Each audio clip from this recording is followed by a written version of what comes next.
एक ऐतिहासिक कहानी जहां एक देवी ने असुर को जन्म दिया और देवलोक वापस चली गई। देवी के पीछे यह असुर इंसान के घमंड और लालच का फायदा उठाता है और बलि चढ़ती है मासूम लोगों की। तो प्रताड़ना और खौफ की ये कहानी कैसे खत्म होगी, जानेंगे आज की वीडियो में, जो मलयालम फैंटेसी फिल्म कुमारी के बारे में है।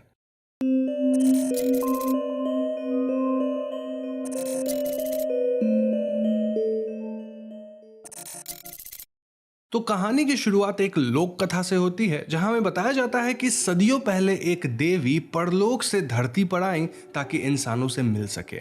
उन्हें इंसानों का प्रेम भाव इतना अच्छा लगा कि वो यहीं रह गई। कुछ वर्षों बाद उन्हें एक आदमी से प्यार हो गया और उन्होंने शादी कर ली। लेकिन शादी के बाद देवी ने ऐसे बच्चों को जन्म दिया जो किसी भयानक यक्ष की तरह दिखते थे।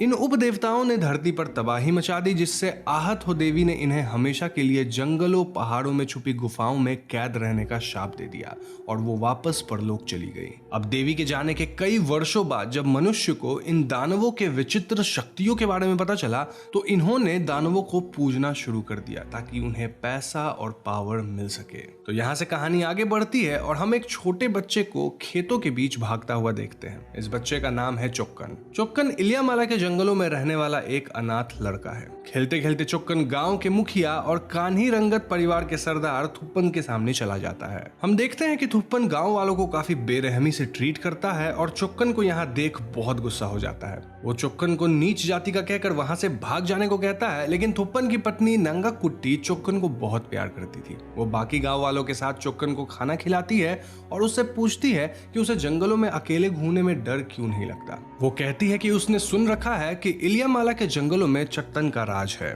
इस पे चोक्कन कहता है कि चट्टन किसी को नुकसान नहीं पहुंचाएगा। ये सुनकर नंगा कुट्टी उसे पूछती है कि क्या कभी उसने सचमुच चट्टन को देखा है। ये सुनकर चोक्कन घबरा जाता है और खाना वहीं छोड़ वापस जंगलों की तरफ भाग जाता है। नंगा कुट्टी चोक्कन को वापस बुलाती है क्योंकि उसने अपने आम वहीं छोड़ दिए थे, लेकिन वो वापस नहीं आता। हम देखते हैं कि नंगा कुट्टी चोक्कन का लाया आम खाने लगती है। अब यहाँ हमें बताया जाता है कि इलियामाला चट्टन देवी का ही बेटा था, जिसे इलियामाला जंगल के लोग पूछते थे। कहा जाता है कि जो भी चट्टन की गुफा में उससे मिलने जाता वो वापस जिंदा नहीं लौटता था। लेकिन चोक्कन चट्टन का दोस्त था और हम देखते हैं कि नदियों पहाड़ों को पार कर चोक्कन चट्टन के लिए खाना ले जाता है, जिसके बदले में चट्टन उसे ढेर सारा कीमती रत्न भी देता है। तो अब हम कान्ही रंगत घर का सीन देखते हैं, जहां मुखिया थुप्पन को पता चल जाता है कि उसकी पत्नी ने एक अनाथ चोक्कन के हाथ का लाया हुआ फल खाया था, जिससे वो बहुत गुस्सा हो जाता है। वो खुद को पवित्र करने के लिए घर के तालाब में नहाने जाता है, जहां उसे चोक्कन भी नहाता हुआ दिखाई देता है। ये देख थुप्पन गुस्से में पागल हो गया, क्योंकि उसके अकॉर्डिंग अब ये तालाब दूषित हो चुका है। चोक्कन उसके आगे गिड़गिड़ाता है, लेकिन थुप्पन उसे पत्थर से मारकर उसकी जान ले लेता है। इस हादसे से जंगलों में रहने वाला उपदेव इलियामाला चट्टन बहुत क्रोधित हो जाता है और पूरे गांव को शाप दे देता है। गांव में हाहाकार मच जाता है और लोग बेमौत मरने लगते हैं। सभी मदद मांगने मुखिया के पास आते हैं, लेकिन थुक्कन खुद भी इस शाप का शिकार बन चुका था। देवी से लाख प्रार्थना करने के बाद भी जब कोई असर नहीं होता, तो वो देवी के दूसरे बेटे गड़ी देवन का आवाहन करते हैं। चंद्रग्रहण की एक रात थुप्पन जादू टोना की मदद से गड़ी देवन की मदद मांगता है और वहीं कान्ही रंगत परिवार को इस शाप से मुक्ति दिलाता है। तो यहाँ से कहानी कुछ साल आगे बढ़ती है और हम कुमारी नाम की लड़की से मिलते हैं। कुमारी के माँ बाप इस दुनिया में नहीं थे और वो और उसका भाई जयन अपने चाचा चाची के परिवार के साथ रहते हैं। इस दौरान एक दिन कुमारी के लिए कान्ही रंगत परिवार के छोटे बेटे ध्रुवन का रिश्ता आता है। इस परिवार का मुखिया अब ध्रुवन का चाचा है, जो एक महान जादूगर है और लोगों को सांप के जहर से बचाने का काम करता है। इसके अलावा परिवार में ध्रुवन का बड़ा भाई अच्युतन है और उसकी बीवी है। सभी लोग इस रिश्ते से काफी खुश होते हैं, लेकिन कुमारी का भाई जयन नाराज हो जाता है। वो कुमारी को बताता है कि कान्ही रंगत की जमीन शापित रही है। इस वक्त गांव का मुखिया ध्रुवन के चाचा हैं, जो बहुत क्रूर हैं और ध्रुवन भी मानसिक तौर पे अस्वस्थ है। इसके बावजूद कुमारी मान जाती है, क्योंकि वो अपने परिवार पे बोझ बनना नहीं चाहती थी। तो ऐसे में कुछ दिनों बाद ध्रुवन और कुमारी की शादी हो जाती है और हम देखते हैं कि शादी के बाद जब कुमारी और ध्रुवन अपने परिवार के साथ आ रहे होते हैं, तो रास्ते में उन्हें एक औरत रोक लेती है। वो कुमारी को चेतावनी देती है कि वो कान्ही रंगत ना जाए, क्योंकि वहां सदियों से एक शाप रहा है। इससे कुमारी काफी डर जाती है, लेकिन ध्रुवन के चाचा उसे इन सब पर ध्यान देने से मना करते हैं। गांव आने पर कुमारी को मालूम होता है कि ध्रुवन को दवा वगैरह चलती है और वो लोगों से कटा कटा रहता है। वो ये भी नोटिस करती है कि हर रात घर के मुखिया यानी ध्रुवन के चाचा घर के मंदिर में किसी की पूजा करने जाते हैं। वो इस बारे में अपने पति से पूछती है, लेकिन वो उसे कुछ नहीं बताता। तो अगली सुबह हम कुमारी को घर एक्सप्लोर करते हुए देखते हैं जब वो इलियामाला जंगल के पास आ जाती है। उसे इस जंगल में चुक्कन नजर आता है जो उससे अपने पीछे आने को कहता है, लेकिन इससे पहले कि कुमारी वहां जाती उसे उसकी भाभी और ध्रुवा के बड़े भाई अच्युतन की पत्नी रोक लेती है। वो कुमारी को बताती है कि उनके परिवार में किसी का भी इलियामाला जंगल में दाखिल होना मना है क्योंकि वहां चत्तन नाम का दानव रहता है। इसके बाद वो उसे इलियामाला का इतिहास की पूरी कहानी बताती है, लेकिन कुमारी को ये बातें अफवाह लगती है। नेक्स्ट सीन में हम देखते हैं कि कुमारी को रात को सोते हुए एक भयानक सपना आता है। सपने में वो एक औरत को खून से लथपथ एक बच्चा लिए देखती है और वो कुमारी को अपने पास बुलाती है। उसी वक्त उसकी नींद टूट जाती है। वो देखती है कि ध्रुवन भी नहीं सोया है और वो ध्रुवन को अपने बुरे सपने के बारे में बताती है। इस पे ध्रुवन उसे कंफर्ट करता है और उसे एक पत्थर देता है जिसे पकड़ के सोने से उसे बुरे सपने नहीं आएंगे। इधर गांव वालों की स्थिति गंभीर होती जा रही है। मुखिया उनसे अनाज वगैरह ले लेता है, लेकिन बदले में गांव के लिए कुछ नहीं करता। हम देखते हैं कि अगली सुबह कुछ किसान मिलकर मुखिया से शिकायत करते हैं कि इस साल उनका अनाज बर्बाद हो गया है, अतः वो पहले जितना कर जमा नहीं कर पाएंगे। और ये सुनकर अच्युतन और उसके चाचा काफी क्रूर हो जाते हैं, जिससे एक मजदूर उन्हें लालची और जुल्मी करार देता है। अब ध्रुवन भी चुप नहीं बैठता और उन्हें यहाँ से निकल जाने को कहता है, लेकिन उसके चाचा उल्टा उसे ही कोसने लगते हैं और कहते हैं कि वो किसी काम का नहीं है। घर के अंदर बैठी कुमारी ये सब देख लेती है और ध्रुवन से पूछती है कि उसके परिवार वाले उसके साथ ऐसे व्यवहार क्यों करते हैं। ध्रुवन बताता है कि बचपन से ही इस घर में सिर्फ उसके बड़े भाई अच्युतन को मान सम्मान मिलता आया है, क्योंकि सभी लोगों को लगता है कि वो पागल है। वो शेयर करता है कि उसे बचपन में ही बहुत मारा पीटा गया था, जिससे कि उसने गुस्से में अपने ही गुरु को जलाकर मार दिया था, और तब से ये बात और प्रसिद्ध हो गई कि वो पागल है। सब जानते हैं कि आगे चल के गांव का भार उसके भाई को मिलेगा, अतः कोई उसे सम्मान नहीं देता। कुमारी ध्रुवन को संभालती और उससे वादा करती है कि वो कभी उसका साथ नहीं छोड़ेगी। तो कुछ दिन बीत जाते हैं और कुमारी को अब भी वही बुरा सपना आता रहता है। एक दिन उसे वापस से इलियामाला के जंगलों में चुक्कन दिखता है और इस बार वो उसके पीछे पीछे चली जाती है। चुक्कन के पीछे जाते हुए कुमारी जंगलों में रहने वाली एक आदिवासी औरत से मिलती है। ये औरत उन्हीं लोगों में से थी जो सदियों से इलियामाला चत्तन को पूजते आए हैं। ये औरत कुमारी को बताती है कि इस गांव में सदियों से उसका इंतजार किया गया है। वो उससे कहती है कि कुमारी इस वक्त पेट से है और बहुत जल्द उसके अपने परिवार वाले उसके बच्चे को मारने की कोशिश करेंगे।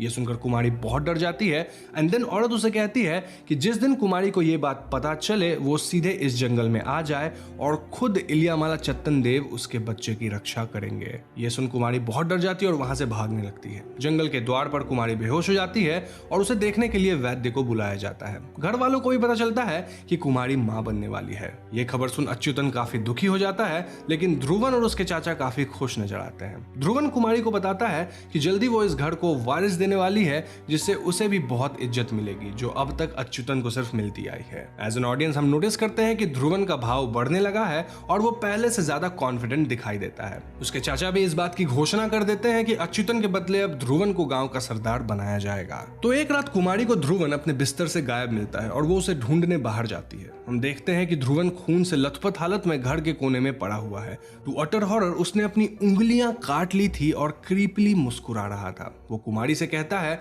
कि अब उसकी भी 3 ही उंगलियां हैं जैसे गरी देवन की है। कुमारी बहुत घबरा जाती है और किसी तरह ध्रुवन को संभाला जाता है। इस इंसिडेंट के बाद ध्रुवन और अच्युतन में लड़ाई भी हो जाती है। अच्युतन गुस्सा होकर चला जाता है और हम उसे पारिजातम नाम की औरत के साथ देखते हैं। पारिजातम उसे समझाती है कि अगर उसे कानी रंगत पे कब्जा करना है तो उसे गरी देवन नहीं बल्कि इलियामाला चत्तन की पूजा करनी चाहिए, क्योंकि अब वही उसे ये हक दिलवा सकते हैं। तो अगले सीन में हम देखते हैं कि कुमारी अपनी भाभी से ध्रुवन के लिए माफी मांगती है, लेकिन भाभी उसे बताती है कि उसने जानबूझकर कभी अपना बच्चा नहीं किया, क्योंकि उसे मालूम है कि कानी रंगत खानदान के पहले वारिस के नसीब में क्या लिखा हुआ है। कुमारी कुछ समझ नहीं पाती, जिसपे अच्युतन की पत्नी उसे सालों पहले की पूरी घटना बताती है। वो कहती है कि जब अरसों पहले इस गांव पर इलियामाला चत्तन का शाप लगा था, तब थुप्पन ने गरी देवन की आह्वान की, लेकिन कान्ही रंगत को बचाने के बदले में गणिदेवन ने इस परिवार के पहले संतान की बलि मांगी। थुप्पन की पत्नी नंगाकुट्टी की गोद देवी माँ के कृपा से भरी थी, लेकिन खुद को बचाने के लिए थुप्पन ने अपने ही बेटे को सौंप दिया। फ्लैशबैक में हम देखते हैं कि गणिदेवन उस छोटे बच्चे को खा जाता है,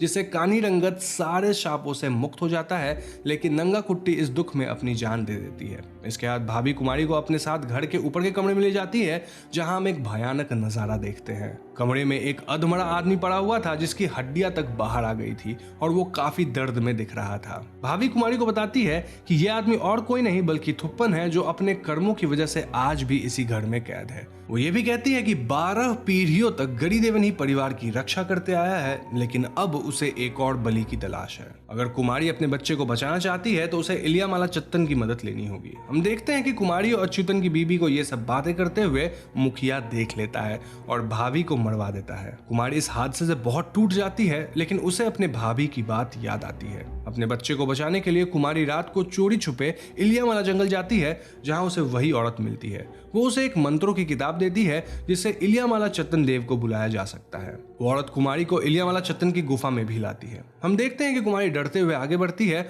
और कुछ ही देर में उसके सामने एक काली परछाई आ खड़ी होती है। ये परछाई कुमारी के कोख पे हाथ फेरती है और उसे वचन देती है कि उसके बच्चे को कुछ नहीं होगा। वो कुमारी को एक तरह का यंत्र भी देती है ताकि उसके बच्चे की रक्षा हो सके। गुफा से निकलने के बाद बूढ़ी औरत कुमारी से कहती है कि वो इस यंत्र को अपने घर में दफना दे और बाकी सब इलियामाला चत्तन पे छोड़ दे। ये औरत कुमारी को चेतावनी देती है कि यहाँ से सब कुछ बदलने वाला है, अतः वो तैयार रहे। तो कहानी अगले दिन पर आता है, जहां गांव में एक बार फिर चत्तन का शाप फैलने लगता है। गांव वाले बीमारियों से मर रहे हैं और सभी मदद मांगने मुखिया के पास आते हैं। मुखिया समझ चुका था कि ये सब इलियामाला चत्तन का काम है। वो गांव वालों को आश्वासन देता है कि उन्हें कुछ नहीं होगा और ध्रुवन को उनका नया सरदार घोषित कर देता है। सभी गांव वाले ध्रुवन के आगे झुक जाते हैं, जिससे ध्रुवन की खुशी का कोई ठिकाना नहीं रहता। मुखिया उसे समझाता है कि गांव वालों के इस डर का फायदा उन्हें उठाना चाहिए। अपने चाचा की तरह वो भी मजदूरों से बेरहमी से काम लेने में लग जाता है। ध्रुवन के चाचा उसे भी जादू टोना सिखाना शुरू कर देते हैं और दूसरी तरफ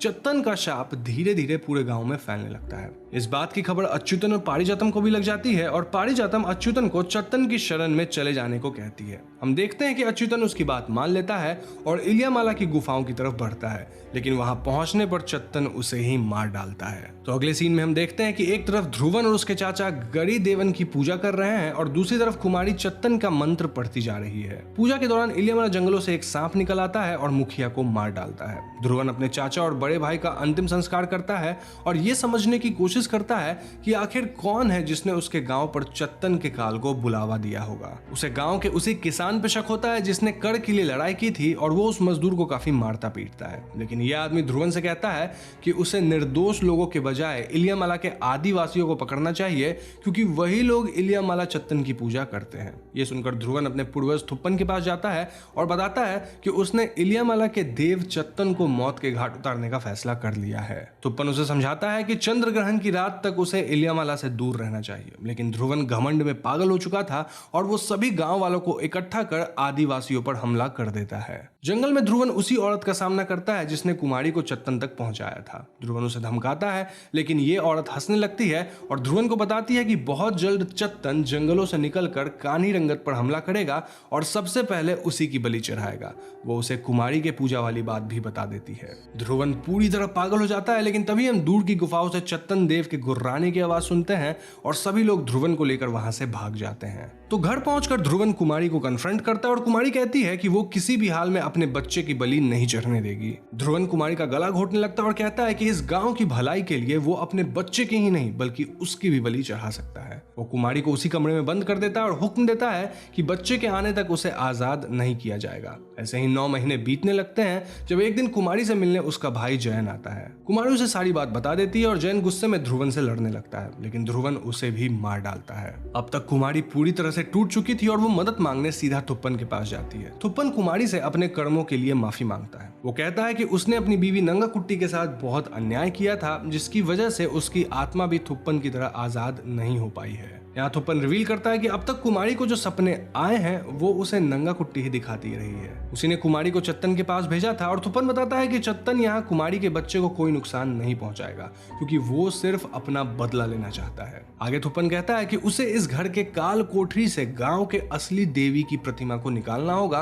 क्योंकि वही उसे और उसके बच्चे को बचा सकती है। चंद्रग्रहण की रात चत्तन और गड़ी देवन के बीच लड़ाई होगी और देवी की कृपा से वही बच सकेगा जिसमें ज्यादा ताकत हो। ये सुनकर कुमारी वैसा ही करती है और देवी की मूर्ति को बाहर निकाल कर प्रार्थना करती है। आखिरकार वो दिन भी आ ही जाता है जब कुमारी अपने बेटे को जन्म देती है। कुमारी अपने बच्चे को लेकर भागने लगती है लेकिन उसे पकड़ लिया जाता है। ध्रुवन बलि देने की तैयारी करता है और हम देखते हैं कि वो मंदिर जमीन के अंदर एक सुरंग का दरवाजा खोल देता है जिसमें वो अपने हाथ काट कर खून गिराता है। सुरंग के अंदर से एक अजीब क्रीचर बाहर आता है और इस एंटिटी का जीव काफी लंबा था और ये किसी जानवर जैसा दिख रहा था। ध्रुवन इसकी पूजा करता है और अपने बेटे को इसके आगे रख देता है, लेकिन तभी इलियामाला जंगलों से चत्तन भी जाग उठता है और हम उसे यहाँ प्रकट होते हुए देखते हैं। चत्तन का शरीर काले रंग का था और वो देखने में काफी भयानक लग रहा था। चत्तन और गड़ी देवन में यहाँ भीषण लड़ाई होती है जहाँ चत्तन हर हाल में कुमारी के बच्चे को बचाने की कोशिश करता है। अब तक कुमारी को भी होश आ चुका था और वो भी यहाँ आ जाती है और गड़ी देवन का सामना करती है। लड़ते हुए दोनों उपदेव उसी सुरंग में गिर जाते हैं